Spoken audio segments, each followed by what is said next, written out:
Welcome to the Deep Dive. Today we're focusing on something quite paradoxical in the service world. That's right. Highly educated hospitality graduates No. walking away. Walking away from the industry almost right after they start. Yeah. It's a real issue.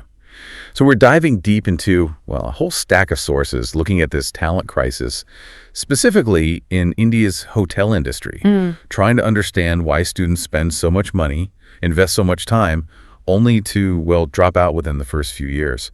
And we've got some great frontline insights here, particularly from industry veteran Chef Arun Chanda of Hospitality Consultancy. Yeah, and our mission today really is to unpack this huge gap. It's often quite brutal, actually. Between what students expect. Exactly. The glossy image of status and career, and then the, let's say, sobering reality of the job.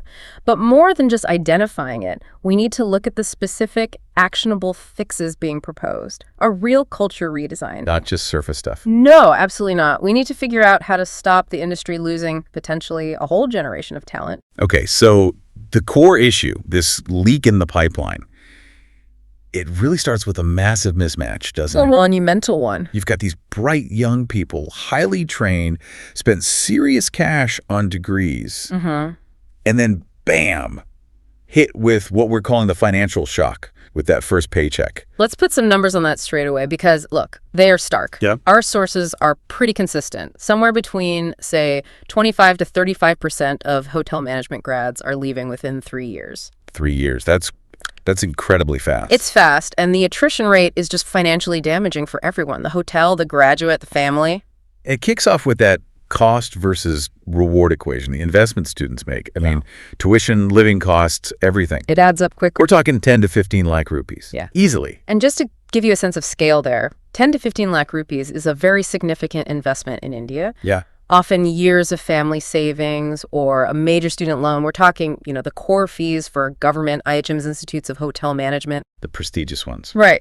The NCHMCT BSc program, maybe 3 to 5 lakh over the semesters. But private IHMs, especially in big cities, much higher. So when you put down that kind of money, you're naturally thinking Status, good pay. competitive salary, at least. But the reality on entry, often quite different. Brutal is a word we heard. The starting salaries. They often cluster around, 1 to 6 lakh rupees per year? And that's the range.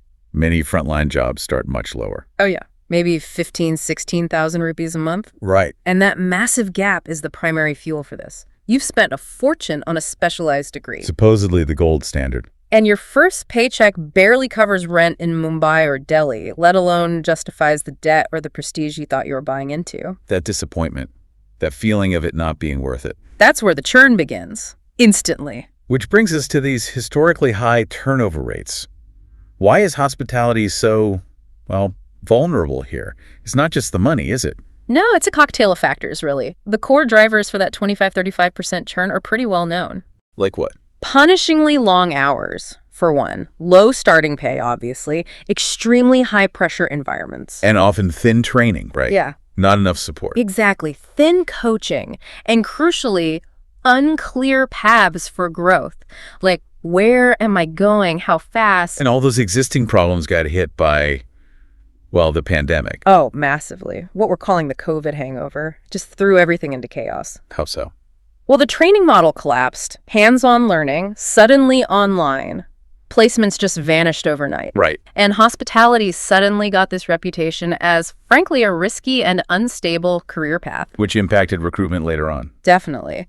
A softer applicant pool, tougher for institutes to get enrollments. It's such an interesting dynamic. Travel bounced back with a vengeance. Roared back. But the reputation of working in the industry, that hasn't caught up. Not nearly as fast. And what's really fascinating, you mentioned this, is while that traditional talent pipeline is sort of shrinking or hesitant, the industry itself is actually expanding, but in different places. Exactly. The whole geography is shifting. Our sources show, for 2024, Tier 3 and Tier 4 cities. Smaller towns, developing areas. They captured a massive 46% of all new hotel keys signed in India.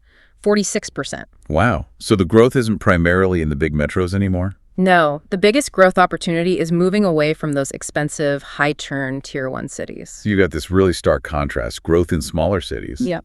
But the traditional talent pool, the ones coming from the expensive city IHMs, they're perhaps reluctant to move or still wary of the industry's reputation. That seems to be the case. But this shift actually creates a huge opportunity on the talent side. How? Well, the sources suggest that graduates and recruits source directly from these Tier 2 and Tier 3 cities.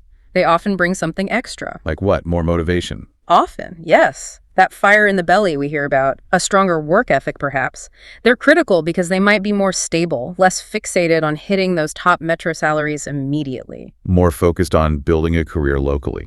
Potentially, yes. And that focus on local advancement is key.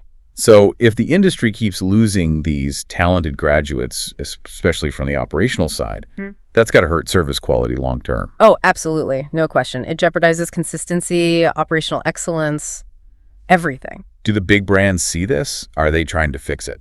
They absolutely recognize they have a huge problem. I mean, they're investing. Better pay structures, more training, trying flexible schedules, wellness programs. The standard retention toolkit? Pretty much. But they're fighting against a tough market reality. Many graduates just see better options elsewhere. Right, this brain drain idea. Where are they actually going? Well, we're seeing a big migration, alternative careers in digital marketing, e-commerce is huge, airlines. Okay. Even going straight for overseas roles. Why? Right. Because those sectors often offer a much better deal, especially entry level, better pay, better work-life balance. It's compelling. But it's not an unsolvable problem, right? You mentioned there are success stories. Definitely fixable. And often the fix involves really zeroing in on localized talent acquisition. Take Alivas Hospitality, for instance. What do they do differently? They primarily hire from Tier 2 and Tier 3 cities. They invest heavily in strong internal training. And crucially, they focus on building careers near employees' hometowns. So that tackles the cost of living issue. Directly. Negates the need for expensive city living. And probably helps with work-life balance, too, being near family and support networks. Precisely. And you see Royal Orchid Hotels and Bright Hospitality as well using a similar model. Local hiring focus. Heavy investment in local hiring.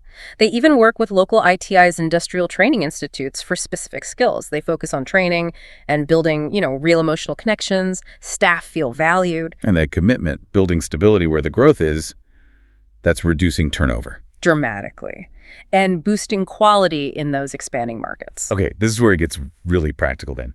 We've seen the problem, seen some local fixes. Now let's unpack this 10-point playbook. Yeah, this comes largely from Chef Chanda's insights, and it's about culture redesign. Not just HR cosmetics, as the source said. Exactly. It's laser focused on fixing the first 180 days. That's the critical window. The attrition danger zone. That's the core idea. If you can get a graduate successfully through those first 6 months, their chance of staying skyrockets.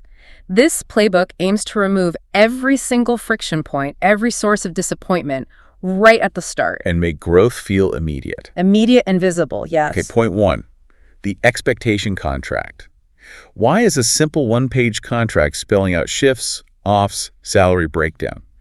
Why is that revolutionary? Because it kills the mystery. It prevents the shock. Right. It clearly states the exact salary, guarantees the weekly offs, huge deal, and even includes a 90-day skill checklist. You know exactly what you're signing up for and what you need to hit early on. Less room for disappointment. Makes sense. Then point 2, countering that feeling of slow growth. The 180-day pathway. This skill ladder with micro badges, like knife skills, complaint handling. Visible achievements. How does that work in practice? Well, here's the kicker. Each badge isn't just a pat on the back. It triggers an immediate, tangible reward. Like a pay bump. A small pay kicker maybe, or a voucher, something concrete.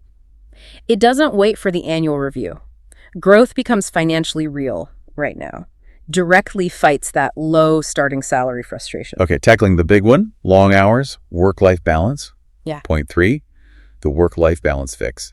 5 days on, 2 days off, plus 2 protected life slots each week. This is fundamental. Protected slots. Locked in. What does protected mean here? It means managers are told to guard those slots like they guard revenue. Treat the employee's personal time as a non-negotiable asset. It sends a powerful message. That the hotel values your life outside work. Precisely. Not just a cost to be managed. Then there's the support system. Buddy plus mentor pairing. A buddy from day 1 for the practical stuff. How things work, where things are. And then a mentor after month 1, focus on career development. Yeah, so you get immediate operational help and someone looking out for your longer-term path. Covers both bases. And transparency again, with finances. Point 5, live tips transparency. Lots of hotels, pool tips, right? Yeah. But it can be a black box. Oh, definitely. So this suggests a nightly QR code dashboard, shows the total tip pool, shows the defined split, say 60% front of house, 40% back of house. So everyone sees it's fair. No more mystery, no more guessing about who gets what. Builds trust. I found this next one fascinating. Family engagement, the parents of hospitality kit. Explain that. Isn't it clever? It's basically a friendly explainer pack sent to the new recruits family. In their own language. Ideally, yes. In the regional language. It explains the job, the safety measures, the growth potential. Why do that? Because it turns the family from a potential source of pressure. Why aren't you earning more? Why the long hours? Into an ally. They become part of the retention effort. Exactly. It reassures them that this is a legitimate, stable career path for their child. Build support at home. Smart. And finally, closing the feedback loop. Quarterly Town Hall AMA. Ask Me Anything sessions. Yep, the GM, HR, they listen. Actively listen. But the key is publishing the results, right? Absolutely. A simple one-page, we heard we did document shows accountability, shows they're actually acting on the feedback. Taken together, that playbook really seems to get it. Hiring is just the start. Retention is about culture, transparency, and making people feel valued and see progress, especially in those crucial first 6 months. Now, this cultural shift is huge for hotels, but the responsibility isn't all on them, is it? The institutes, the training grounds, they have a role too. A major role. They need to help bridge that shock, the financial shock, the reality shock. So what does a good model look like, where study and paid work are integrated? Well, you look at the industry leaders. Oberoi's STEP program is a classic example. Systematic training and education program. Right. It's a 3-year on-the-job degree.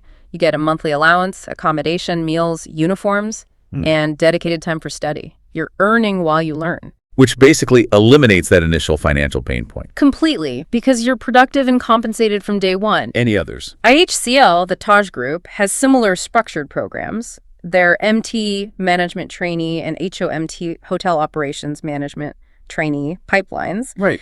These are rigorous 18 to 24-month leadership tracks. They invest heavily. These models work, but the institutes themselves need to be more upfront. Upfront about what? Their outcomes. They absolutely must start publishing audited placement and retention numbers. Not just placement rates. No, retention is key. Show us the data for graduates at 6 months, 12 months, 24 months post-graduation. Why is that so important?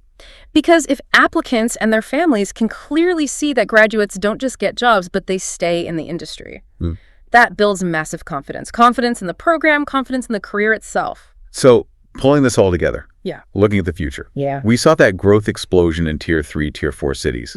It really feels like the winners in the next decade will be the hotel groups that truly commit to building those local talent pipelines. Absolutely. Proactively working with community groups, local ITIs, maybe using service-bonded scholarships tailored to those regions, investing locally. It seems like the big blind spot connecting it all was maybe hiring like it's still 2015. That's a great way to put it. Continuing with old models when the talent story, the growth geography, and crucially, the expectations of young professionals have all shifted, dramatically shifted towards 2025. You just can't expect today's graduates to put up with archaic cultures or wait years for gratification. No way. So this whole deep dive really boils down to culture is the new compensation in a way. It's a massive part of it. Fix those first 180 days, clear contracts, visible growth with rewards, bring the families on board as allies. Do those things, and you stand a much better chance of stopping the talent bleed.